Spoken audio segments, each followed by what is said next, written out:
calentarse y todos ya estaban metidos y calientes y era la medianoche y este no era el momento para salirse de la cama y darle algo de pan a su amigo. Versículo 8, os digo, Jesús dijo que aunque él no se levante y le dé a su amigo nada porque él es su amigo, sin embargo, debido a su persistencia, él se levantará y le dará lo que él necesita. En otras palabras, lo que él no haría por amistad, él lo hará por dormir, porque el hombre no se va a ir hasta que reciba su pan. Entonces Jesús te está diciendo, aquí hay un hombre cuya amistad no le permite darle este gesto de sacrificio, y entonces el hombre simplemente lo irrita hasta que finalmente no tiene alternativa. Esto, nuestro Señor está diciendo, debe instruirnos acerca de los beneficios de la persistencia. Pero el punto que Él realmente está presentando aquí es que cuando usted considera lo diferente que es de Dios el amigo que se rehusó a ayudar al otro amigo, la parábola se vuelve aún más asombrosa. La parábola tiene aún más impacto. Si un amigo que se rehúsa a ayudar a otro amigo va a hacer algo por usted, porque usted es persistente, imagínese lo que un Dios que no se rehúsa a ayudarlo va a hacer por usted si usted es persistente. Ahí está el contraste. Y Jesús procede a hablar acerca de un padre a quien le pide su hijo, versículo 11, un pescado. No le dará una serpiente, ¿o sí?, en lugar de un pescado. O si le pide un huevo, no le dará un escorpión, ¿o sí? En otras palabras, un padre terrenal no va a darle algo que daña a su hijo. Un padre terrenal va a oír el clamor de su hijo. Entonces, en el versículo 13, si vosotros, siendo malos, ese es el punto, sabéis cómo dar buenas dádivas a vuestros hijos, cuánto más vuestro Padre Celestial, implícito quien no es malo, dará el Espíritu Santo a los que le pidan. Dios es tan diferente, pero Dios responde a la persistencia. Si un amigo infiel, un amigo que se rehúsa a ayudar a otro amigo, un amigo no compasivo, un amigo que carece de compasión, un amigo que no tiene misericordia y no expresa gracia, va a ayudar debido a que otro amigo le pide de manera persistente algo. Si va a responder debido a peticiones persistentes, ¿qué cree usted que un Dios, quien es amoroso, lleno de gracia, misericordioso, compasivo y tierno de corazón, hará si usted es persistente?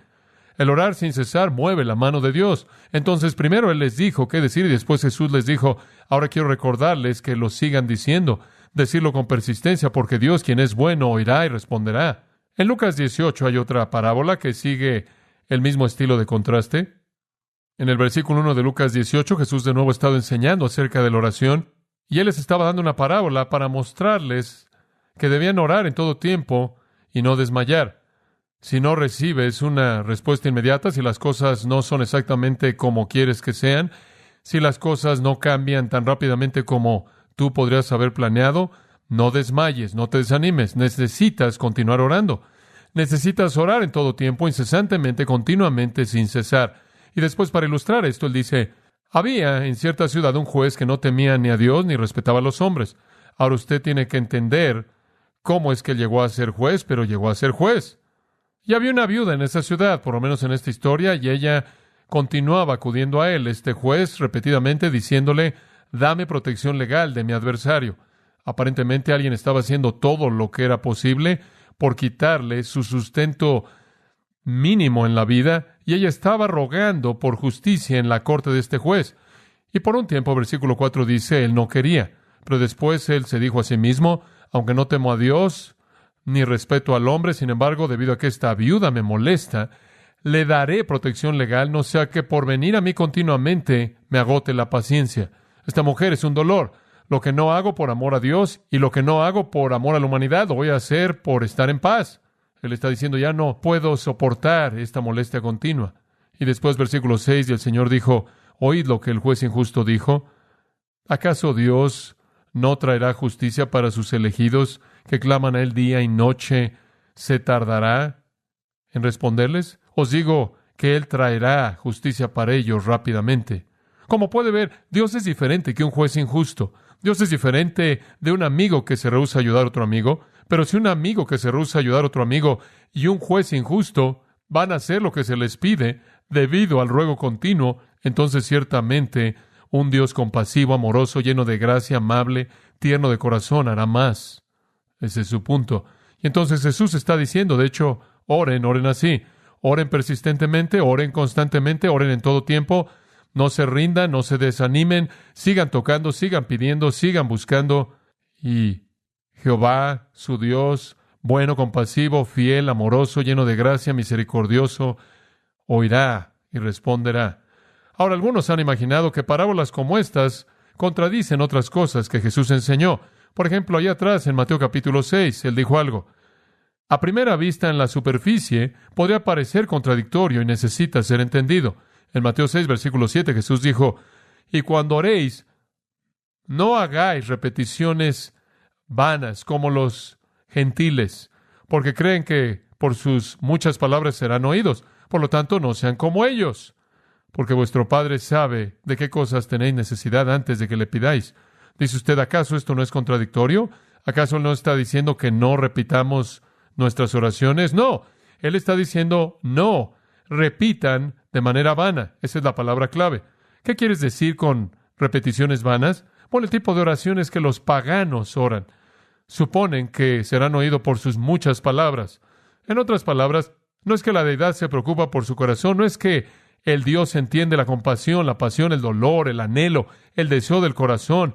Es que hay alguna fórmula, algún ritual religioso, alguna ceremonia, algún mantra, algún canto, algo u otro, alguna secuencia de cuentas, alguna fórmula repetitiva que de alguna manera va a hacer que ese Dios haga algo que de otra manera no haría. Jesús simplemente estaba diciéndoles, no oren de esa manera. Él no está prohibiendo la repetición significativa.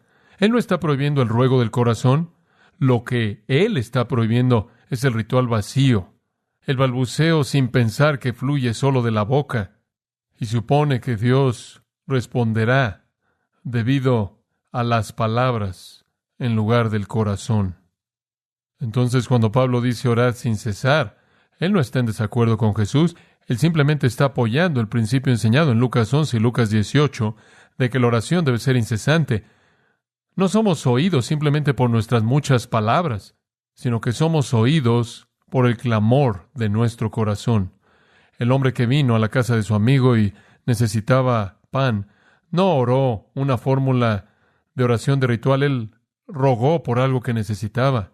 La viuda que vino al juez no ofreció al juez algún mantra o algún canto o alguna recitación de oración ritual. La mujer le presentó el clamor de su corazón por protección de alguien que tenía el poder para hacer eso. Y una oración así, que clama desde el corazón, que repite, es aquello que mueve el corazón de un Dios amoroso y compasivo.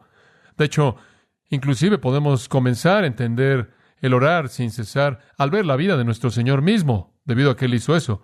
Él obviamente estuvo en comunión constante con el Padre, y lo vemos en las Escrituras levantándose temprano a orar, lo vemos pasando toda la noche en oración. Debió haber sido una comunión interminable e incesante entre Él mismo y el Padre. Hebreos nos dice que Él ofreció oraciones y súplicas con clamor fuerte y lágrimas. Ese es un principio fascinante. Hubo una intensidad en las oraciones de Jesús que es absolutamente única. Eso es absolutamente sorprendente. Cuando Él oró en varias ocasiones, hubo una gran agonía. Y podemos suponer que, aunque las Escrituras no nos relatan todos los detalles de todas sus oraciones, tuvo mucho del mismo tipo de intensidad, como esas oraciones que vemos y nos son reveladas en el texto. Cuando la Biblia nos dice que Él fue al Monte de los Olivos y oró toda la noche, sin duda alguna hubo una intensidad en ese tipo de oración que conocemos muy poco, si es que llegamos a conocer. La gran ilustración clásica que tenemos de la intensidad de su oración viene en el huerto previo a su muerte, en donde lo vemos orando ahí en sudor y en una agonía de sangre. Él está postrado orando y Lucas escribe en el capítulo 22 diciendo, Padre, si tú quieres, pase de mí esta copa, mas no se haga mi voluntad, sino la tuya. Y Lucas escribe, y estando en agonía, él oró con mayor fervor, y su sudor se volvió como grandes gotas de sangre que cayeron al suelo.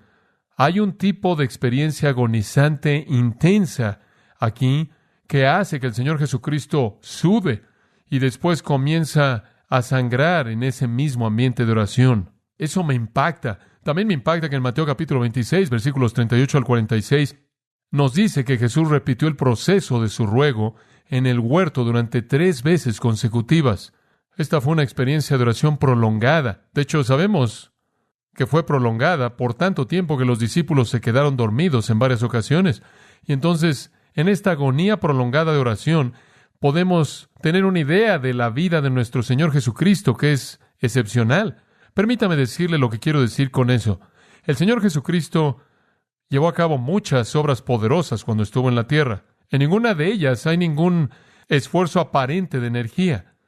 Aunque las Escrituras dicen que virtud salió de Él, no hay nada que Él hace en todas las Sagradas Escrituras, en términos del registro del Nuevo Testamento, que indicaría que hubo algún tipo de agonía, esfuerzo en el proceso de llevar a cabo ese milagro, fuera que Él estuviera dando vista a los ciegos, o dando sentido de oído a los sordos, o haciendo que pudieran hablar los mudos, o dando salud al cuerpo enfermo, o darle la capacidad de caminar a una persona que no podía caminar, o fuera que Él estuviera resucitando a alguien de los muertos, o fuera que Él estuviera alimentando a 5,000 hombres, más mujeres, más niños, 20,000 personas ahí en la costa, o fuera que Él estuviera calmando una tormenta, o fuera que Él estuviera caminando en agua. No importaba lo que fuera. No hay registro de que hubo algún esfuerzo aparente de energía, algún tipo de esfuerzo, algún sudor, alguna gota de sangre, en algún tipo de esfuerzo agonizante para hacer que eso sucediera. Parece que no se involucró cansancio alguno, no hubo esfuerzo alguno, no le costó trabajo alguno hasta que llegamos a la oración.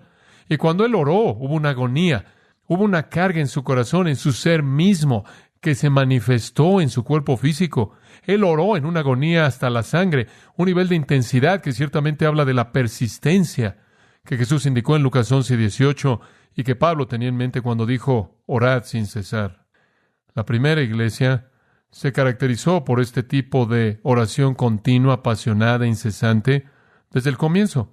Inclusive antes del día de Pentecostés, en Hechos 1:14, todos los creyentes eran uno, dice, eran de una mente y estaban entregándose continuamente a la oración. Oración incesante, oración constante, oración persistente. Es lo que marcó a la primera iglesia. Cuando los apóstoles estaban estructurando la iglesia para que todo el ministerio pudiera llevarse a cabo, ellos mismos dijeron, no podemos hacer todas estas cosas rutinarias, pero nos entregaremos a la oración. Nos entregaremos a la oración y al ministerio de la palabra. En Hechos capítulo 12, de nuevo, vemos a la primera iglesia. Pedro estaba siendo mantenido en la prisión, pero se estaba elevando oración por él de manera apasionada por la iglesia de Dios.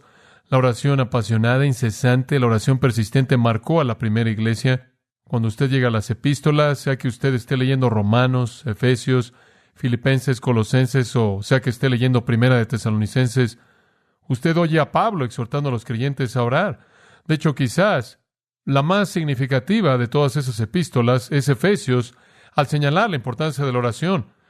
Él dice en Efesios 6:18, con toda oración y ruego, orad en todo tiempo. Es la misma idea, orando en todo tiempo. En la misma epístola que estamos estudiando en este momento, Primera de Tesalonicenses 3, versículo 10, él da su propio ejemplo. Nosotros, noche y día, oramos. Es simplemente un estilo de vida. Oración incesante, interminable. Colosenses. Me encanta el testimonio de Epafras, siervo de Jesucristo, siempre rogando encarecidamente por vosotros en sus oraciones. Un hombre de oración. Y en el capítulo 4, versículo 2 de Colosenses, él dice, orad, manteniéndose alertas con una actitud de gratitud.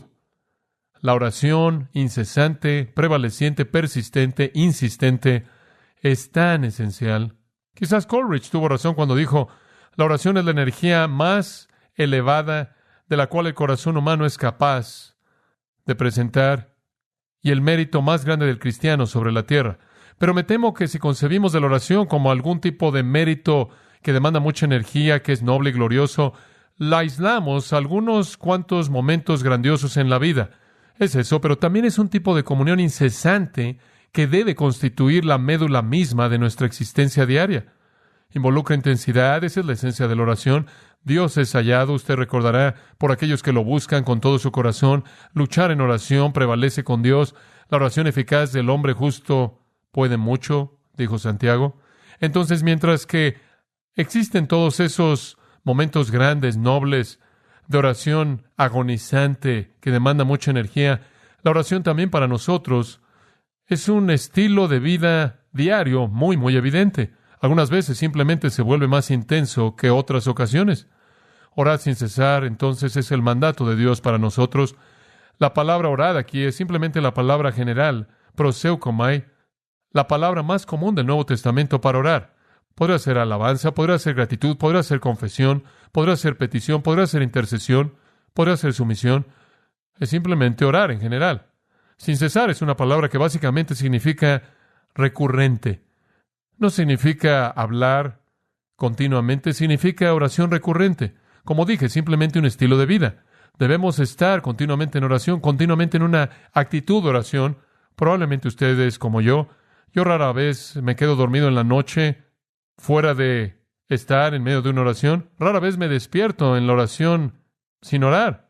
Es a tal grado parte de mi vida el estar en un estado de comunión abierto con Dios. Algunas veces es más intenso que otras veces, pero siempre consciente de su presencia. Me encuentro que me quedo dormido a la mitad de mis oraciones y vuelvo a despertar a la mitad de mis oraciones.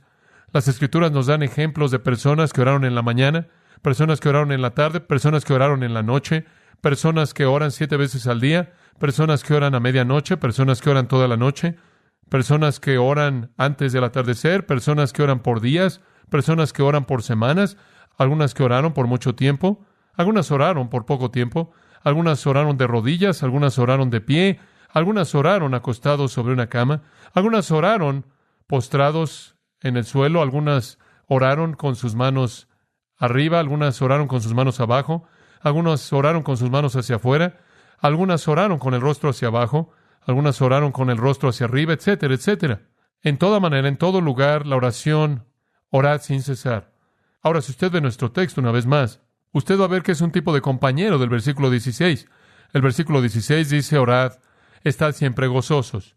El versículo 17 dice, orad sin cesar. Realmente son compañeros en la vida espiritual y tienen un equilibrio hermoso. El creyente a lo largo de su vida cristiana siente su insuficiencia y por ello vive en dependencia total de Dios. Mientras que usted siente su insuficiencia y usted siente su dependencia, usted va a orar sin cesar. Al mismo tiempo, mientras que se siente insuficiente y dependiente, usted también sabe que es el beneficiario de bendición estupenda por parte de Dios. Entonces, por un lado, usted está orando en dependencia. Por otro lado, usted está regocijándose en la recepción de la bendición multiforme de Dios. Entonces, estamos siempre gozosos porque Dios está derramando bendición en respuesta a nuestra oración sin cesar. Si yo, como cristiano, vivo en un estado perpetuo de insuficiencia personal, un estado perpetuo de reconocer mi dependencia de Dios, si vivo continuamente agradecido por todo lo que Él hace por mí, continuamente arrepentido por mi pecado, continuamente expresando mi amor hacia otros, eso va a fluir en oración no expresada en voz alta a Dios. Y eso también va a causar que Dios abra las puertas de bendición, las cuales van a resultar en mi respuesta gozosa. Y entonces no solo debemos estar siempre gozosos, sino que debemos tomar el camino a ese gozo, el cual es el camino de la oración incesante que resulta en bendición, lo cual resulta en gozo.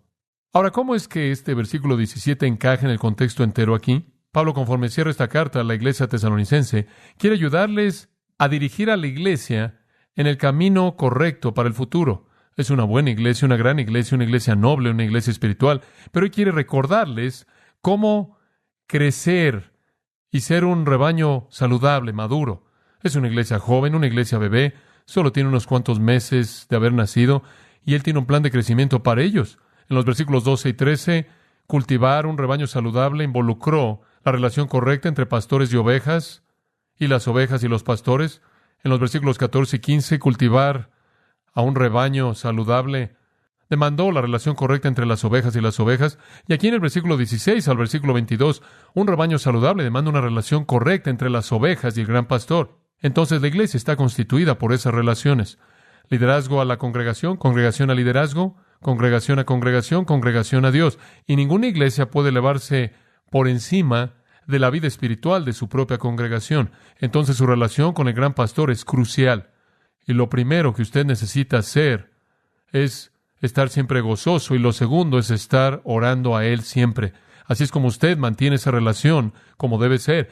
Y eso es esencial para una iglesia que crece, para una iglesia saludable. Si vamos a ser una iglesia saludable, debemos estar orando sin cesar. Debemos estar buscando el recurso divino, debemos estar tocando la puerta, buscando los panes. Debemos estar doblando la rodilla ante el pie de la justicia divina, rogando por nuestro caso para que sea resuelto con equidad y justicia. Debemos estar acudiendo a Dios a favor de nosotros mismos y otros, orando sin cesar, porque ahí es donde liberamos la grandeza del poder y bendición de Dios. Ahora, realmente no hay nada más que decir acerca del versículo. Usted entiende lo que significa, pero quiero ir detrás del versículo un poco.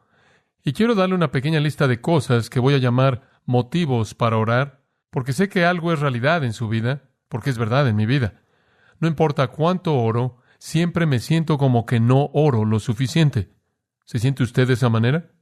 En cierta manera tengo un estado continuo de culpabilidad por mi falta de oración. No importa cuánto oro, siempre me siento como que no he orado lo suficiente. Y esto es en parte debido al hecho de que no he orado lo suficiente, y parte debido al hecho de que estoy en una posición con la que soy inundado con tantas peticiones de oración que es imposible para mí como ser humano inclusive intentar el mantenerme al día con todas ellas, lo cual hace que mi carga sea más pesada. Tengo que regresar entonces y preguntarme si realmente estoy motivado a orar cuando no oro como debiera. Y quiero ayudarle a entender algunos motivos para orar. Quiero darle 10 de ellos, simplemente una pequeña lista a manera de despensa. 10 motivos para orar que creo que producen una vida de oración incesante. Número 1 es un deseo para la gloria del Señor. Un deseo para la gloria del Señor. La oración, Jesús dijo, debe comenzar de esta manera. Padre nuestro que estás en los cielos, ¿qué? Santificado sea tu nombre. Venga tu reino. Hágase tu voluntad. Ahora, lo que usted está orando cuando usted ora ahí es que Dios sea glorificado, que los propósitos de Dios sean cumplidos, que el nombre de Dios sea exaltado, que la voluntad de Dios sea hecha. Eso es lo que usted está orando. Usted no está orando por usted mismo, usted está orando por Él. Cuando Daniel preparó su corazón para orar en el capítulo 9 de Daniel, en ese gran modelo de oración en el Antiguo Testamento, fue el anhelo por la gloria de Dios que lo hizo orar. Él oró porque Dios perdonara al pueblo, que Dios perdonara su pecado. Y él oró porque Dios cumpliera su promesa. Dios había dicho, voy a mantenerlos en la cautividad por tantos años y después los voy a liberar. Y él estaba leyendo Jeremías, Daniel estaba leyéndolo, y él encontró eso, y él dijo, Dios, quiero que hagas eso, quiero que tu reino venga, que tu voluntad se haga, que tu promesa sea cumplida, y quiero que tú perdones a tu pueblo. Quiero que lo hagas, dice él en el versículo 19, por causa de ti, oh Dios mío, por tu ciudad y tu pueblo, que son llamados por tu nombre. Y lo que él está diciendo es, Dios, si tú haces esto, va a contribuir a tu reputación, va a exaltar tu nombre, te va a glorificar, hazlo por causa de ti.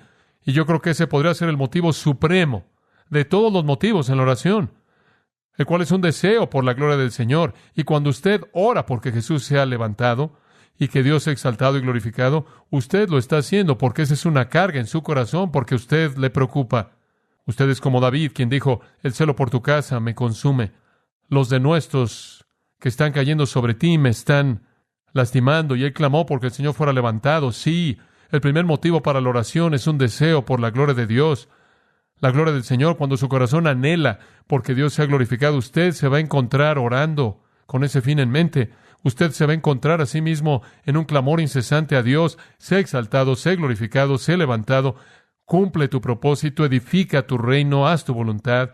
En segundo lugar, un segundo motivo para orar es un deseo por tener comunión con Dios. Un deseo por tener comunión con Dios. El salmista dio palabras tan hermosas, esta verdad, en el Salmo 42, versículo 1. Como el ciervo brama por las corrientes de las aguas, así te anhelo, Dios, el alma mía. Mi alma tiene sed de Dios, por el Dios vivo. ¿Cuándo vendré y me presentaré delante de Dios? Mis lágrimas han sido mi comida día y noche. Ahora ya hay un anhelo por Dios. Allá hay un corazón clamando por comunión, el sentimiento de estar alejado de Dios, el sentimiento de estar aislado, el sentimiento de soledad que alcanza y dice, Dios, quiero tu comunión, quiero tu compañía, quiero tu presencia. El Salmo 63, palabras más magníficas. Oh Dios, tú eres mi Dios, te buscaré apasionadamente, mi alma tiene sed de ti, mi carne te anhela, en una tierra seca y árida donde no hay agua, porque te he visto en el santuario para ver tu poder y tu gloria. Solo quiero verte, solo quiero estar contigo, solo quiero experimentar tu asombro. En el Salmo 84, los primeros 2 versículos, ahí de nuevo, Cuán hermosas son tus moradas, oh Jehová de los ejércitos. Mi alma anheló, inclusive tuvo deseo por los patios de Jehová. Mi corazón y mi carne cantan por gozo al Dios vivo. Cuán bienaventurados son los que moran en tu casa, el anhelo por estar en la presencia de Dios. Y quizás el más magnífico de todos, Salmo 27, simplemente escuche estas palabras maravillosas. Jehová es mi luz y mi salvación, ¿a quién temeré? Jehová es la fortaleza de mi vida, ¿de quién tendré miedo? Una cosa he pedido de Jehová y esta buscaré, que more en la casa de Jehová todos los días de mi vida, para contemplar la belleza de Jehová y meditar en su templo. Solo quiero estar donde Él está. ¿Tiene usted eso? ¿Tiene usted ese anhelo por comunión dulce? Hay un tercer motivador a la oración incesante, y ese es un deseo porque se satisfagan necesidades, un deseo porque se satisfagan necesidades, no solo las nuestras, sino las de aquellos que nos rodean. El pan nuestro de cada día, dánoslo hoy. Jesús nos enseñó a decir en Mateo 6:11. Es correcto orar porque nuestras necesidades sean satisfechas. Es correcto pedirle a Dios por las cosas básicas de la vida. Esa es una motivación para orar. No obstante, pocos de nosotros somos motivados en esa manera porque tenemos tanto. Pero por todo este mundo hay muchas personas que oran porque Dios de manera regular simplemente les dé sus necesidades diarias. No entendemos eso en esta cultura con tanta riqueza, pero es el estilo de vida para muchos de nuestros hermanos y hermanas en Cristo. De hecho, tenemos a un querido hermano quien ha venido de África. Sam y su esposa Nora estuvieron en nuestra iglesia durante 6 años, quizás, antes de que regresaran a ministrar en África. Él ha venido de África porque él no puede alimentar a su familia. El resto del mundo no es como aquí, porque él no puede encontrar medicina para su diabetes. Vivimos en un ambiente en donde pedirle a Dios por nuestras necesidades diarias es bastante raro, pero no debemos ser tan necios como para asumir que debido a que Dios en su gracia ha provisto nuestras necesidades diarias sin pedirle, debemos volvernos indiferentes a Él para que no sean quitadas de nosotros. Un cuarto motivo para la oración persistente es un deseo por tener sabiduría. Un deseo por sabiduría. Santiago lo dijo de esta manera. Y si alguno de vosotros tiene falta de sabiduría, pídala a Dios, el cual da a todos abundantemente y sin reproche. Si usted vive engañándose, pensando que no necesita la sabiduría de Dios, realmente está engañado, ¿no es cierto? Cuando Jesús nos enseñó a orar, Él dijo esto: vosotros pues oraréis así, y no nos metas en tentación, mas líbranos del mal. Realmente creo que esa es una oración para el discernimiento espiritual, que esa es una oración para la sabiduría espiritual. Señor, por favor, por tu Espíritu, dame la capacidad de discernir cuando estoy enfrentando una tentación. Dame la sabiduría para discernir cuando estoy siendo llevado a algo que es malo. Necesitamos estar orando de manera incesante eso. Necesitamos estar orando todos los días de nuestras vidas. Señor, por favor, líbrame de la tentación y no me lleves en un camino malo. Dame la sabiduría y el discernimiento y el entendimiento y la sensibilidad espiritual y la guía del Espíritu de Dios para que no caiga en las trampas de Satanás y las trampas de la carne y del mundo. ¿Qué motiva la oración? La oración incesante, un deseo por la gloria de Dios, un deseo por tener comunión con Él, un deseo por que las necesidades sean satisfechas y un deseo por sabiduría al caminar en medio de este campo minado que es este mundo. Número 5, la oración es motivada por un deseo de ser liberado de los problemas. Un deseo de ser liberado de los problemas. Hay tantos textos en los Salmos que hablan de esto. Permítame resumirlos en uno que lo dice todo. Salmo 20, versículo 1. Que Jehová te responda en el día de la aflicción. Y ciertamente Él responderá. Ciertamente responderá. Cuando llegamos a esos momentos de gran aflicción, tienden a motivar nuestra oración incesante, ¿no es cierto? Entre más grande es el problema, y entre más grande es la aflicción en la que nos encontramos, con mucha frecuencia es porque no hemos pedido sabiduría. Y entonces caemos en la trampa de nuestra ignorancia y ahora necesitamos ser librados de ella. Y no hay salida humana. Clamamos porque Dios nos libre. Nos recuerda a Jonás, quien por cierto tuvo una vida de oración muy específica. Él se encontró en el estómago de un gran pez. Y dice en Jonás 2:1, Jonás oró a Jehová, su Dios, desde el estómago del pez. Y le voy a decir una cosa. Él no oró por todos los misioneros primero. Él dijo, sácame en breve. Y el Señor lo sacó, el Señor lo libró, y él dijo, clamé a Jehová en mi aflicción, al Señor, y tú me has sacado del foso, oh Jehová mi Dios. Él dijo, estuve allá abajo y me acordé del Señor y clamé y Él me libró. Acudimos a Dios en esos momentos de problemas tremendos, de presión, de estrés, de dolor, de aflicción, y necesitamos su liberación. Eso motiva nuestra oración incesante. 6. Un deseo de alivio del temor y la preocupación. Un deseo de alivio del temor y la preocupación. Eso nos va a hacer orar si somos sabios y tenemos una perspectiva espiritual. En Filipenses capítulo 4, necesitamos recordar esto con tanta frecuencia. Dice, por nada estéis afanosos, sino sean conocidas vuestras peticiones en toda oración y ruego con acción de gracias. Y la paz de Dios, que sobrepasa todo entendimiento, guardará vuestros corazones y vuestros pensamientos en Cristo Jesús. Cuando usted esté en temor y ansiedad y preocupación, esté en aflicción, esté en depresión, ¿qué debe hacer? Simplemente dicho, deje de afanarse, deje de estar ansioso y vaya a orar y ore con un corazón agradecido, y la paz de Dios, que sobrepasa toda comprensión humana, protegerá su corazón y mente. ¿Qué significa eso? La guardará de ansiedad, la guardará de depresión, aflicción, temor, preocupación. Si usted quiere una solución humanamente comprensible, acuda a una persona. Si usted quiere una solución humanamente incomprensible, acuda a Dios. En el momento de temor, en el temor de la preocupación, en el temor de ansiedad, en el tiempo de aflicción emocional y dolor, la fórmula es simple. Simplemente vaya al Señor en oración persistente, continua, incesante, con gratitud, y la paz de Dios prometida guardará su corazón y mente. ¿Por qué es que la gente acude a otras fuentes diferentes de esa? Cuando usted quiere ese alivio del temor y la preocupación, nuestro Dios ha prometido que es suyo mediante la oración. El salmista escribió en el Salmo 4, respóndeme cuando clamo, oh Dios de mi justicia, tú me has aliviado en mi aflicción. Ten misericordia de mí y oye mi oración. Lo hiciste en el pasado. ¿Podrías volver a aliviarme? Número 7. Otro motivo para orar es el deseo de ofrecer gratitud por bendición pasada. Un deseo de ofrecer gratitud por bendición pasada.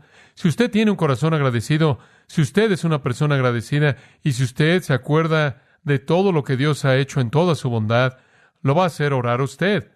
Si no es por ninguna otra razón que simplemente decir gracias.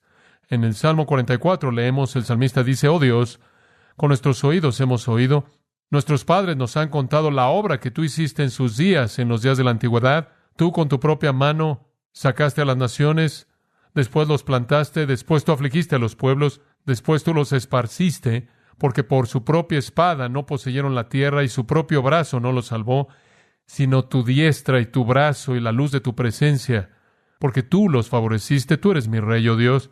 Eso es simplemente alabanza, y eso no es alabanza por algo que Dios no había hecho por él.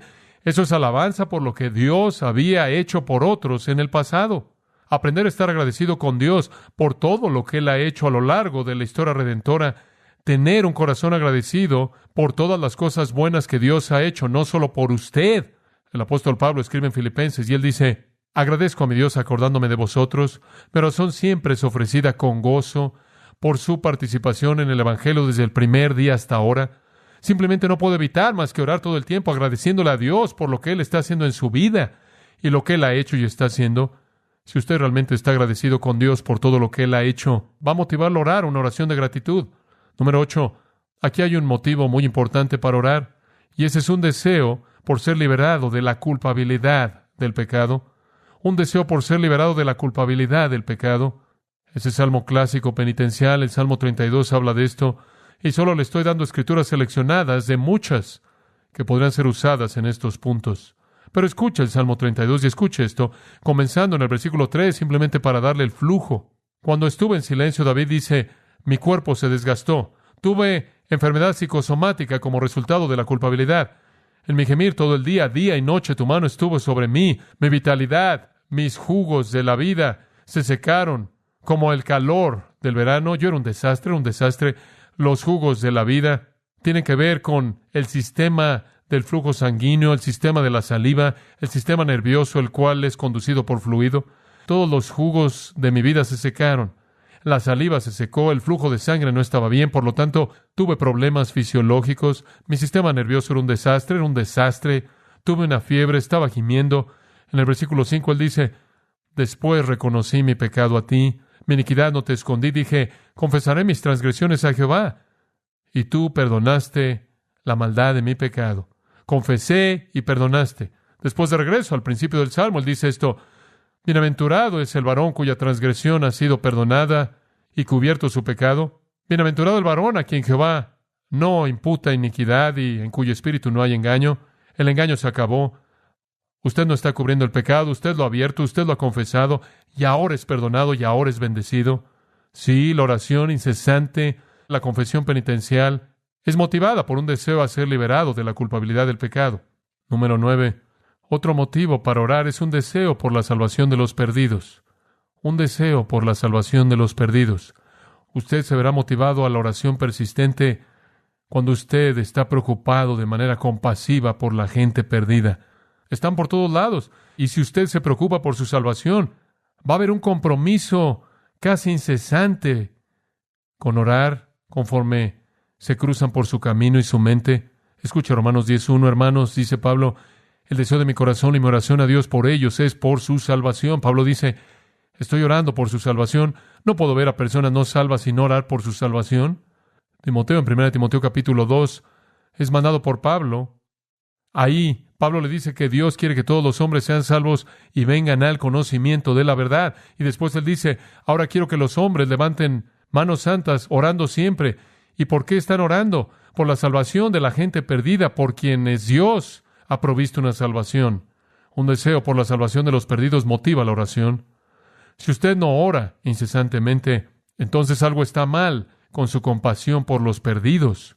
Y número 10, la oración incesante es motivada por un deseo por el crecimiento espiritual de los creyentes.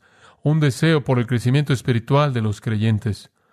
En Efesios, por ejemplo, capítulo 1, versículo 15, Pablo le dice a los Efesios, versículo 15, por esta razón yo también, habiendo oído de la fe en el Señor Jesucristo que existe entre vosotros y vuestro amor por todos los santos, no dejo de dar gracias por vosotros, haciendo mención de vosotros en mis oraciones. Ahora, ¿por qué estás orando, Pablo? Para que el Dios de nuestro Señor Jesucristo, el Padre de gloria, os dé espíritu de sabiduría y de revelación en el conocimiento de Él. Oro porque los ojos de vuestro corazón sean alumbrados, para que sepáis cuál es la esperanza de su llamado, y cuáles son las riquezas de la gloria de su herencia en los santos, y cuál es la supereminente grandeza de su poder hacia aquellos de nosotros que creemos. Estoy orando por ustedes. Bueno, ¿por qué estás orando? Por su sabiduría, su conocimiento, su alumbramiento, su iluminación, su esperanza. Estoy orando porque el poder de Dios sea liberado en sus vidas. Estoy orando por su crecimiento espiritual. En el capítulo 3, versículo 14, él dice, por esta causa doblo mis rodillas ante el Padre y estoy orando por ustedes. ¿Por qué estás orando? Versículo 16, para que los conceda, según las riquezas de su gloria, el ser fortalecidos con poder por el Espíritu en el hombre interior. Estoy orando por poder espiritual. Versículo 17, estoy orando porque Cristo se establezca en sus corazones y que sean arraigados y cimentados en amor, y para que entendáis el amor que sobrepasa todo conocimiento. Versículo 19, y para que seáis llenos de la plenitud de Dios. Y versículo 20, para que hagáis mucho más abundantemente de lo que podáis pedir o entender. Estoy orando por su crecimiento espiritual. Tenemos mucho por qué orar, ¿no es cierto? ¿Qué lo motiva a orar? Cuando usted desea la gloria de Dios, cuando usted desea la comunión con Él, cuando usted desea que necesidades sean satisfechas por el único que tiene los recursos, cuando usted desea sabiduría y discernimiento, cuando usted desea liberación de los problemas de la vida, cuando usted desea alivio del temor y la ansiedad y la preocupación, cuando usted desea ofrecer gratitud por todas sus bendiciones pasadas y presentes, cuando usted desea ser liberado de la culpabilidad y el pecado, cuando usted desea la salvación de otros y cuando usted desea el desarrollo y crecimiento de los creyentes. En su vida debe haber suficientes recordatorios de estas cosas para mantenerlo orando todo el tiempo, ¿verdad? Entonces, realice un pequeño inventario espiritual. Si usted no está orando sin cesar, es porque algo está mal a nivel de deseo. Algo está mal en el nivel subyacente de la motivación. ¿Cómo motiva es usted? Para mi propia vida, en los años de experiencia que tengo, solo le puedo decir que mi vida de oración es motivada por la palabra de Dios. Es mi tiempo en la disciplina de la palabra de Dios y el estudio de la palabra de Dios que motiva mi vida de oración. O hay otras ocasiones cuando el Espíritu de Dios se mueve en mí, conforme estoy viviendo en obediencia al Señor, que me motiva a orar, claro. Pero si quiero desarrollar un anhelo real porque Dios se ha glorificado, después encuentro que ese anhelo es desarrollado a partir de un estudio de su palabra. Y conforme veo su palabra ser abierta y su plan maravilloso, como Daniel, una vez leo lo que Dios ha planeado para mi propia gloria futura, después el anhelo comienza a incrementarse, a subir en mi corazón porque Él se ha glorificado. Es como Juan, quien al final del libro de Apocalipsis acaba de contar todas las glorias que van a venir con Cristo. Y él no puede evitar más que clamar, oh Señor, ven rápido, y no es por causa mía, sino por tu causa. Entonces, conforme veo el plan glorioso de Dios bosquejado en la palabra de Dios, me consume su reino y su gloria. Me motivan a orar con ese fin en mente. Conforme